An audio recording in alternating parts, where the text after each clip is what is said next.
बिस्मिल्लाहिर्रहमानिर्रहीम। अस्सलामुअलैकुम मेरे तमाम देखने वाले सुनने वाले बहन भाइयों को मेरा बेहद सलाम। दुआ है कि अल्लाह पाक हम सब पे अपना फजलो करम फरमाए रखे। जी व्यूअर्स, तो मेरे बहन भाइयों, आज हम आपके अनस किचन में आपके साथ शेयर करेंगे बहुत ही मज़ेदार और शानदार तरीके से तैयार की गई अंबियों की खट्टी मीठी मज़ेदार सी चटनी की रेसिपी को, जिसे हम शाही चटनी भी कहते हैं। आम की खट्टी मीठी चटनी बनाना हुआ अब बेहद आसान। बहुत ही आसान तरीके से मैं आपको बता दूंगी कि आपने अंबियों की ये चटनी कैसे रेडी करनी है। बहुत आसान तरीका है। आप इसको बनाएंगे और नाश्ते में अपने पराठों के साथ जब आप इसको खाएंगे तो ये आपके नाश्ते को चार चांद लगा देंगे। आपको खा के बहुत मज़ा आएगा और मेरे बच्चों की तो ये बहुत फेवरेट चटनी है। जैसा कि हम सभी जानते हैं कि अंबियों का सीज़न बहुत शॉर्ट टाइम के लिए आता है, तो यहाँ पे मैं आपको बता दूंगी कि आप इसको बना के कैसे सेव कर सकते हैं। कौन कौन से आपको टिप्स एंड ट्रिक्स जो हैं वो इनको इख्तियार करना पड़ेगा, कि जिसको इख्तियार करके आप अपनी अंबियों की इस चटनी को लॉन्ग टाइम के लिए फ्रिज में सेव भी कर सकती हैं। तो दिखने में भी जैसा कि आप लोग देख रहे हैं कि ये माशाल्लाह कितनी शानदार इसका कलर आया है। तो चलते हैं अपनी बहुत ही मज़ेदार आसान से तरीके से तैयार की गई अंबियों की इस शाही चटनी की रेसिपी की तरफ, जिसके लिए यहाँ पे हमने सबसे पहले जो है छुहारों को ले लेना है। रात को ही छुहारे जो थे वो मैंने भिगो के रख दिए थे और इनको भिगोना बहुत ज़रूरी है। यहाँ पे मैंने एक प्याली जो है छुहारों की रात को भिगो के रख दिया था ताकि ये सॉफ्ट हो जाए। और यहाँ पे अंबियाँ हमने इस्तेमाल की हैं तकरीबन 2 kg।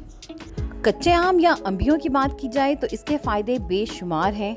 और यहाँ पर अगर फ़ायदों की बात की जाए तो इसमें बहुत वाफर मिकदार में फ़ाइबर, पोटेशियम और विटामिन सी पाया जाता है। तो ये सेहत के लिहाज से भी बहुत ही बेहतरीन चटनी है हमारी। 2 किलो अंबियों को मैंने बहुत अच्छी तरह से वॉश करके यहाँ पे रख दिया था और अब हम इनको पील करेंगे। तो मेरे बहन भाइयों, बारी बारी हम सारी अंबियों को यहाँ पे पील करके एक दूसरे बर्तन में रखते जा रहे हैं और अब हमने इनकी करनी है कटिंग। अंबियाँ यहाँ पे हमने सारी छील के एक जगह रख दी हैं और बाकी इंग्रेडिएंट्स की तरफ अब चलते हैं। बाकी इंग्रेडिएंट्स में यहाँ पे हमने नारियल इस्तेमाल करना है 1 प्याली, जिसको मैंने बारीक कटिंग कर दिया था। यहाँ पे हमने चारों मगज़ जो होते हैं वो इस्तेमाल करने हैं 1 प्याली। और छुहारे जो थे उनको मैंने बहुत अच्छी तरह से कटिंग कर लिया था। यहाँ पे छुहारे जो थे उनको मैंने रात को ही भिगो के रख लिया था, तो इसलिए ये कटिंग करना बहुत आसान हो गया था। इनकी गुठलियाँ हमने इनसे अलग कर दी थी। और इसके साथ हमने चीनी लेनी है। अच्छा, यहाँ चीनी की क्वांटिटी मैं आपको बताती चलूँ। अगर हमने 2 किलो जो है अंबियाँ इस्तेमाल की हैं तो उसमें तकरीबन 1.5 किलो हमने चीनी का इस्तेमाल करना है। और अब यहाँ पे मैंने थोड़े से तिल भी इस्तेमाल किए हैं। और अब स्पाइसेस में हमने यहाँ पे एक लौंजी जो है वो 1 टेबलस्पून इस्तेमाल किया है। रेड चिली पाउडर जो है वो 1 टेबलस्पून। साबुत गरम मसाले में दालचीनी के 2-3 टुकड़े, बड़ी इलायची और लौंगे चाहिए हमें। ज़ीरा हमने 1 टेबलस्पून इस्तेमाल किया है और नमक हस्बे ज़ायका। स्पाइसेस भी हमारे बिल्कुल रेडी हैं यहाँ पे। और अब चलते हैं, और बाकी इंग्रेडिएंट्स भी हमारी बिल्कुल रेडी हैं। और यहाँ पे जो अंबियाँ थीं उनको मैं आपको बता दूँ कि उनको कैसे हमने कटिंग करना है यहाँ पे। तो मेरे बहन भाइयों, यहाँ पे आम की चटनी बनाने के लिए, अंबियों की चटनी बनाने के लिए हमने अल्लाह पाक के अता करदा सब नेमतों को एक तरतीब से रख दिया है, जैसा कि आप लोग देख रहे हैं। और यहाँ पे अंबियों की जो मैंने कटिंग की थी उनमें से गुठलियाँ हमने अलग कर दी थी और इनको बारीक कशों की सूरत में जो है वो हमने कटिंग किया था, ताकि हमारी चटनी जो है वो दिखने में बहुत खूबसूरत लगे। जैसा कि आप लोगों ने स्टार्ट में ही देख लिया होगा कि ये दिखने में कितनी प्यारी लग रही थी। और सब इंग्रेडिएंट्स जो है वो हमारी रेडी, और हम करते हैं चटनी बनाने की तैयारी। और अब यहाँ पे सबसे पहले कच्चे आम या अंबियाँ जो हमने कटिंग की हुई थी उनको हमने डालना है एक बर्तन के अंदर। और इसमें हमने खुला पानी ऐड करना है, तकरीबन इतना कि ये बहुत अच्छी तरह से डीप हो जाएं। और इनको उबालना है हमने। इससे तकरीबन दुगना हमने इसमें पानी डाल दिया है और इसको हमने कवर करके तकरीबन तब तक हमने इसको बॉईल करना है जब तक हमारी अंबियाँ जो हैं वो सॉफ्ट ना हो जाएंगी। तो मेरे बहन भाइयों, 20 मिनट के बाद जब हमने अंबियों का ढक्कन खोल के देखा तो इसमें माशाल्लाह बहुत ज़बरदस्त उबाल आ रहा था और हमारी अंबियाँ जो हैं वो बहुत अच्छी सॉफ्ट सी बन गई हैं। तो मेरे बहन भाइयों, यहाँ मैं आपको बताती चलूँ कि कच्चे आम का सबसे बड़ा फ़ायदा जो है वो डिहाइड्रेशन में होता है, कि जब भी गर्मी के दिनों में लू लग जाती है या आपको डिहाइड्रेशन महसूस होता है तो ये आपके लिए बहुत ज़्यादा फ़ायदेमंद साबित होता है। तो आप लोग बासानी कच्चे आम लेके इस चटनी को बना के अपने फ्रिज भी कर सकते हैं और इसका फ़ायदा उठा सकते हैं। डिहाइड्रेशन के दिनों में ये लू लगने में आपको बहुत ज़्यादा बेनिफिट देता है। और अब यहाँ पे जो स्पाइसेस थे वो मैंने इसमें ऐड कर दिए हैं।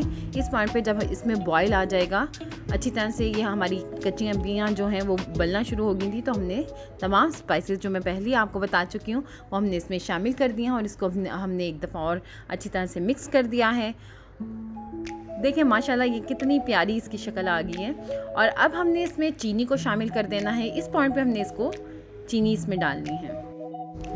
अम्बियों की चटनी में हमने चीनी डालने के बाद इसको हमने अच्छी तरह से कुक करना है और इनको बहुत अच्छे से हमने मिक्स कर दिया है ताकि चीनी जो है वो भी पक जाए और हमारी जो चटनी है इसमें मिक्स हो जाए।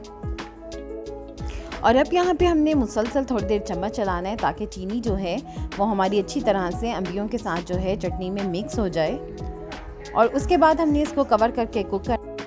तो मेरे बहन भाइयों, यहाँ पे अम्बियों की चटनी को हमने कवर करके कुक करना है 20 मिनट के लिए। और अब यहाँ पे 20 मिनट गुजर चुके हैं और अब हमने इसको ओपन करके देखा है तो माशाल्लाह इसकी बहुत ज़बरदस्त एक कलर और लुक आई है। जैसा कि आप लोग देख रहे हैं कि कितना खूबसूरत इसका कैरेमल कलर जो है वो चटनी ने ले लिया है और ये कितनी थिक भी हो गई है। और इसकी कंसिस्टेंसी हमें बिल्कुल इतनी ही चाहिए थी, बहुत ज़्यादा हमने इसको पतला भी नहीं रखना और बहुत ज़्यादा थिक भी नहीं रखना। तो आप जैसा कि देख रहे हैं चीनी जो है वो माशाल्लाह बहुत अच्छी तरह से मिक्स हो चुकी है तमाम अम्बियों और तमाम स्पाइसेस में। और अब बारी आती है इसमें मेवेजात को डालने की।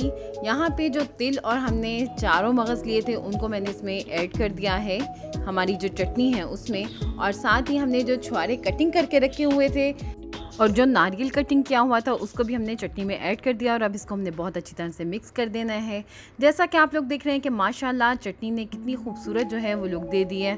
इसकी कंसिस्टेंसी हमें बिल्कुल इतनी ही चाहिए थी और इसको हमने अच्छी तरह से कुक भी कर दिया है। और अब ये अपने जायके और टेक्सचर के हिसाब से बहुत शानदार, बहुत मज़ेदार शाही अम्बियों की चटनी जो है वो हमारे पास रेडी है। आप इसको इस्तेमाल करें, गर्मियों के मौसम में ये बहुत ज़्यादा फ़ायदा देती है, आपकी सेहत के लिहाज से बहुत बेनिफिट रखती है। और ख़ास तौर पे जब आप गर्मी में लू के दिनों में इसको बनाएंगे तो ये आपकी हेल्थ के लिए बेशुमार फ़ायदे लेकर आती है। इसमें हर तरह के आपके लू के दिनों में ये बहुत ज़्यादा बेनिफिट रखती है, डिहाइड्रेशन में बहुत ज़्यादा फ़ायदा देती है। और अब आप इसको बहुत आसानी के साथ सेव भी कर सकती हैं। जैसा कि आप लोग देख रहे हैं कि एक बॉक्स था मेरे पास, मैं उसके अंदर इसको फिल करके और फ्रिज में रख दूंगी तो ये इजीली 20 से 25 दिनों के लिए हमारे लिए बिल्कुल ख़राब हुए बगैर जो है वो इस्तेमाल की जा सकती है। तो मेरे बहन भाइयों, जैसा कि आप लोगों ने देखा कि हमने कितनी आसानी के साथ अपनी अम्बियों की ये मज़ेदार सी चटनी जो है वो रेडी कर ली है। सेहत के लिहाज से फ़ायदेमंद होने के साथ साथ ये जायके में भी बहुत ही मज़ेदार चटनी बनी थी। आप इस अम्बियों की चटनी को गर्मियों के इस मौसम में अपने घर में ज़रूर ट्राई करिएगा, इंशाल्लाह आपको बहुत मज़ा आएगा। इसके साथ ही यकीन करती हूँ कि अम्बियों की चटनी की ये रेसिपी आपको बहुत अच्छी लगी होगी। रेसिपी पसंद आई हो तो लाइक, कमेंट और शेयर ज़रूर करिएगा और अपनी बहन को और मुझे बताइएगा कि ये रेसिपी आपको कैसी लगी। इसके साथ ही इजाज़त दें, अपनी बहन को दुआ में याद रखिएगा। चैनल सब्सक्राइब नहीं किया तो जल्दी से कर दें और बेल आइकन का बटन दबाना मत भूलिएगा। अल्लाह हाफिज़।